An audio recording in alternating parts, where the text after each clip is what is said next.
kabalo. Nag-abono ko kung akong gipuyok-puyok si Chuliloy kay ugma maglanggi ko.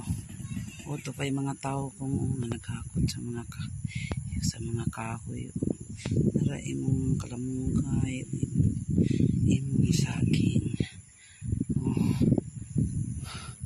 Pang retire ni kong maningkamot akong para maka-retire ta na atay mahinam. Kaya wag gyud ta ani plat 70. Kundi ta ani maningkamot. Bisag kapoy na kaisiking okay ra ko. Akong gipuyok-puyok si Chuliloy. Kaya tatabangan ko kini ang limpyo sa punuan og pag-abono. Manera akong dala na abono.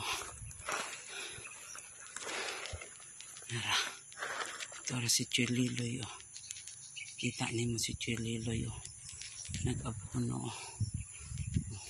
Luag pa kaayo ang area din sa taas nag-ihap ko na ibenching ko kabuok nga kanang puliunon. Wa pa ko kaabot sa ubos. Kaya na pa mi sa ibabaw niya gamay na lang ang among abono. Unsaon na lang ni. Ito pa akong bayron nun sa nagmawir. O pa na ako na bayran. Kay busy pa kayo. Dayon naapay akong kanya pagdewa na ako nalimpyo nga bangag ko.